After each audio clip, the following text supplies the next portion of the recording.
Ogreland territory and our asses were grass, but we're back and better than ever. Plan, right? So when we have a plan, everything goes to shit. And if you haven't read Percy Jackson, which I don't like her, I don't trust her. She's very shady. Let us get cozy while we talk about book 4 of Keep of the Lost Cities Neverseen by Shannon Messinger. This book was very tonally different. I was on Goodreads looking up the reviews for this book, trying to like not spoil myself, but to see how many more books there were of this series because I am at the end of my rope. I want to know, what is this all building up to and what's next? And I saw she had a comment saying, hey guys, don't know if this is my last book or if I'm going to wrap it up, but we'll see what happens. And that was in 2015. It's 2020 and book 8 came out last year, November. Shannon, what are we doing? Again, fast paced, we've already established our world, or we have our main characters, and guess what? We've been kicked out of the Lost City. They are now banished, gone, fed up with the council, because the council has broken its trust and broken the social contract between consent of the governed and the governed. And Sophie and the gang have chosen to team up with the Black Swan and to just get shit done, because I'm tired of waiting around for the council to tell me what to do. And we're just gonna quit our vision and get shit done. However, when we have a plan, nothing goes according to plan. During the initial moments in, I wanna say Gnome territory, because I cannot pronounce it correctly, so I'm just call it Gnome territory, where the Black Swan is based at. The gang is very disappointed to realize that the council or the collective, which is the head of the Black Swan, are not very open about their operation. The gang is just there to regroup and to learn new skills and to better their skills and wait for instruction, which is what they were doing way back when in book 3, 2, and 1. So the gang is like, okay, so we put everything on the line for you, but you can't give us an inkling about what the heck is going on. And the collective's like, okay, your first mission will be to get Prentice out of exile. And I'm thinking, okay, we got a plan, right? So when we have a plan, everything goes to shit. And if you haven't read Percy Jackson, which, and the council is ready and has set its trap for our 5 friends and the collective. The council member, Elena, who was the former principal of Foxfire, whom I still do not have, I don't like her, I don't trust her. She's very shady. Elena impaled Wonder Boy on accident, but it also, she was the catalyst that caused this nonsense. And we had this bargain with the council and the Black Swan, essentially swapping Gethin with Pinterest, with Prentice, goodness gracious. And I honestly think that the council did something to Prentice, because he took the entire book to wake up. And we're on book 4 now, and we have been saying Prentice is the key to everything. Okay, we're on book 4. What's happening in book 5? He wakes up at the end of the book, but the entire book was, again, I felt like this book was 2 different books put into one. But in a seamless transition where we couldn't get one thing, so we have to add another subplot, but it becomes into the main plot of what's going to happen in this book. And that was, the gnomes are facing genocide. The gnomes have this plague surrounding them that we believe the ogres and the Neverseen have caused. I'm just going to go and say it. Keith is now one of the bad guys, but I think the intent behind it is good. But your actions that you do from your I'm not saying this correctly, but we're gonna see what he does. Keith, this entire book, is dealing with the fact that Mommy Dearest is part of the Neverseen and she has these big plans for me. And we also learned that Keith's mom has been erasing Keith's memories and she's built him up to be, I honestly think that the Lordstar Initiative, which that's book 5, Lordstar, I think Lordstar is Keith. I feel like Keith is a Sophie that the Neverseen have made, but they brainwashed him in the same way Sophie is. Keith is a hero, a jokester, has daddy issues, but guess what? He don't care because his mom loved him, but also his mom's part of the bad guys now and she might be dead.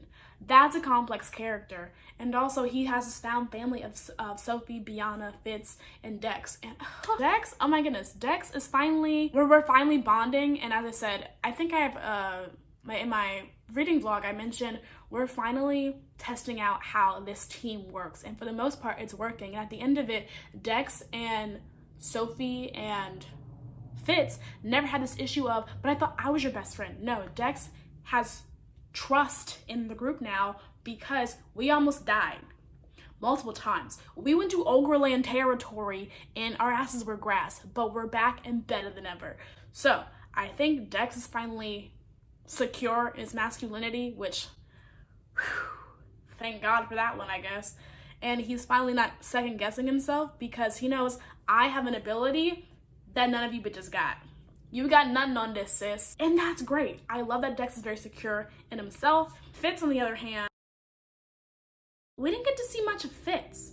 Like, like Sophie and Fitz are bonding and they're gonna be cognates in what I would describe as the mating bond between Feyre and Rhysand, sans the wingspan nonsense. Yeah, that shit. We're seeing Sophie and Fitz trust each other. Can I speak English today? For the most part,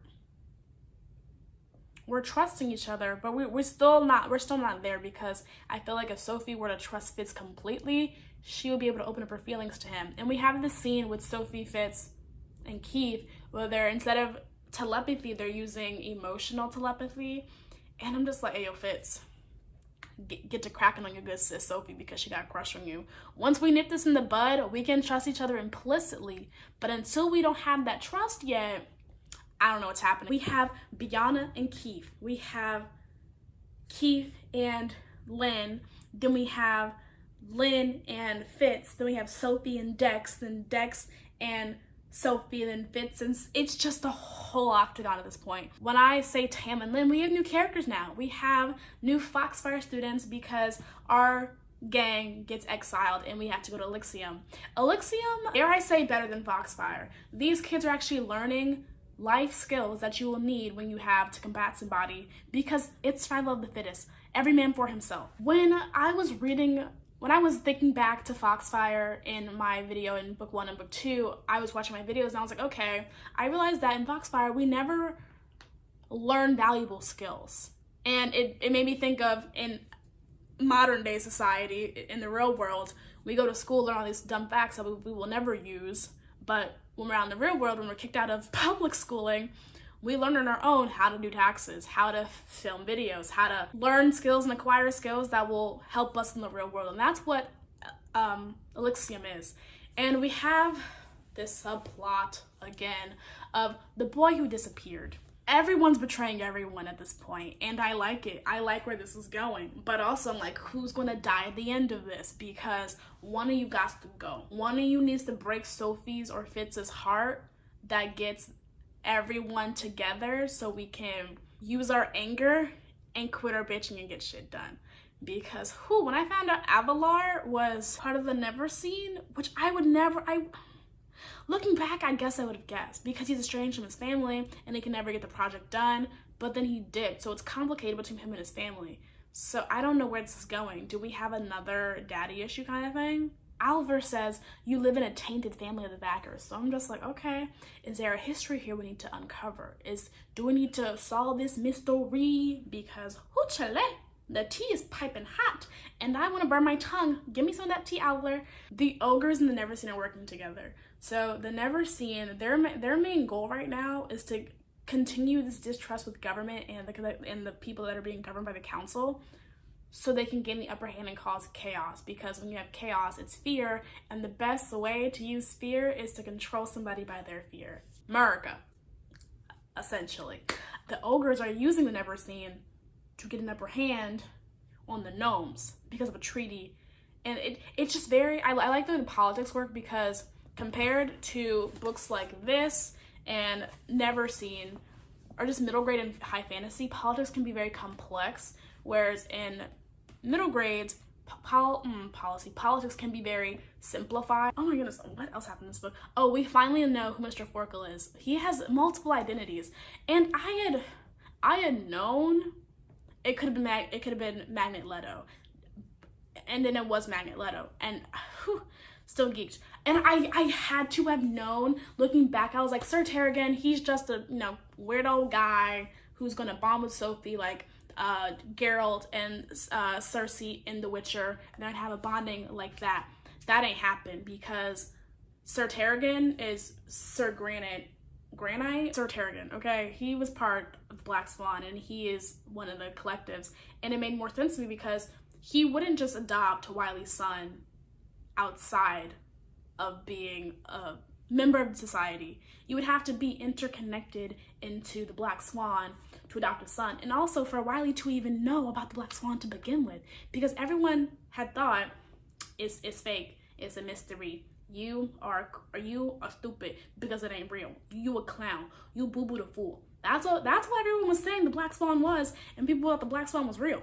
Here we are. So in this book we have germ warfare, genocide, 2 betrayals and plot twist, 2 new characters, Tam and Lynn. Tam is a shade, and we met him in Elysium, and his twin sister Lynn, and she is a hydrokinetic. And with children that are born in multiples, like twins and triplets and quadruplets, it's a very bad sign in their society, which I don't know why. Wouldn't you think multiple would be great? The Ogre King is mad we destroyed Ravagog, which I can't believe we did that.